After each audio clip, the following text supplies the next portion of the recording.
ফেরাউনকে যেরকম ধ্বংস করেছে আওয়ামী লীগকে সেরকম ধ্বংস করে দিয়েছে। এটা আমার যে আল্লাহর নিয়ামত, আওয়ামী লীগকে নিষিদ্ধ করতে হবে।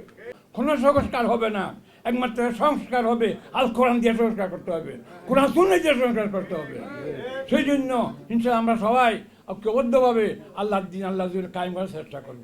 এখন একটা সময় এসেছে, 5ই আগস্ট যে আন্দোলন হয়েছে, ছাত্ররা যে আন্দোলন করেছে, জনতা যে আন্দোলন করেছে, এটা আমার যে আল্লাহর নিয়ামত, যে নিয়ামত ফেরাউনকে যেরকম ধ্বংস করেছে আওয়ামী লীগকে সেরকম ধ্বংস করে দিয়েছে।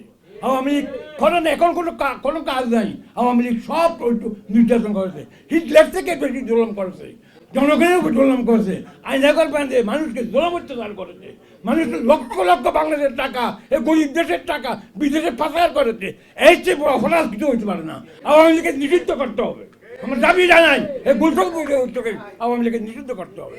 এটা জানেন সে দেশে চলতে পারবে না, এরা দেশকে ধ্বংস করে দিয়েছে, অর্থনীতিকে ধ্বংস করে দিয়েছে, গণতন্ত্রকে ধ্বংস করে দিয়েছে।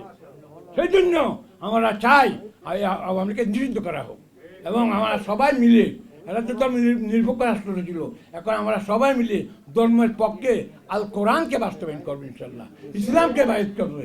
ইন্দিন আন্দাল্লাহ ইসলাম, একমাত্র ইসলাম ধর্ম সব সমস্যার সমাধান দিতে পারে ইনশাল্লাহ। মানব রচিত মতবাদ দিয়ে কোনো শান্তি আসবে না। আপনারা অনেক করেছেন, অনেক মতবাদ করেছেন, অনেক রাষ্ট্র করেছেন। আমাদের হযরত আল্লামা শিবলি আহমদ ওসমানী সাহেব, এই নিজাম ইসলাম পার্টির এই জমিয়তুল উলামার সভাপতি, উনি 22 দফা দিয়ে ঐক্য সৃষ্টি করেছিল। 22 দফা শাসনতন্ত্রের মূলনীতির 22 দফা, এই 22 দফা ভিত্তিক ইনশাআল্লাহ আমরা ঐক্য করবো ইনশাআল্লাহ।